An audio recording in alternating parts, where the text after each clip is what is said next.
ತುಂಬಿಕೊಳ್ಳುವಷ್ಟು ಹರಡಿಕೊಳ್ಳೋ ಈ ಅನಿಲವನ್ನ ಒಂದು ಸಣ್ಣ ಸಿಲಿಂಡರ್ ಒಳಗಡೆ ತುರುಕಬೇಕು ಅಂತ ಹೇಳಿದ್ರೆ, ಇಡೀ ನಿಮ್ಮ ತಿಂಗಳಿಗೆಲ್ಲ ಅಡುಗೆ ಮಾಡುವಷ್ಟು ಶಕ್ತಿಯನ್ನ ಸಿಲಿಂಡರ್ ಒಳಗಡೆ ತುಂಬಬೇಕು ಅಂದ್ರೆ ಅದನ್ನ ಪ್ರೆಷರ್ ಹಾಕಿ ಲಿಕ್ವಿಡ್ ಮಾಡಿ ಒಳಗೆ ತುಂಬಬೇಕು. ಸ್ನೇಹಿತರೆ, 1 ಲೀಟರ್ ಲಿಕ್ವಿಡ್ LPG ಅನ್ನು ನೀವು ಗಾಳಿಗೆ ಬಿಟ್ರೆ ಅದು ಬರೋಬ್ಬರಿ 250 ಲೀಟರ್ ಗ್ಯಾಸ್ ಆಗಿ ಎಕ್ಸ್ಪ್ಯಾಂಡ್ ಆಗುತ್ತೆ.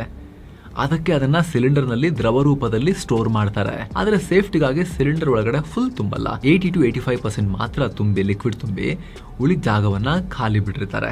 ಯಾಕಂದ್ರೆ ಬೇಸಿಗೆಯಲ್ಲಿ ಟೆಂಪರೇಚರ್ ಜಾಸ್ತಿ ಆದಾಗ ಗ್ಯಾಸ್ ಎಕ್ಸ್ಪ್ಯಾಂಡ್ ಆಗೋಕೆ ಜಾಗ ಬೇಕು ಅನ್ನೋ ಕಾರಣಕ್ಕೋಸ್ಕರ. ಇನ್ನೊಂದು ಮೇನ್ ವಿಚಾರ ಅಂದ್ರೆ, ಈ ಪ್ಯೂರ್ LPG ಯಾವುದೇ ವಾಸನೆ ಇರೋದಿಲ್ಲ.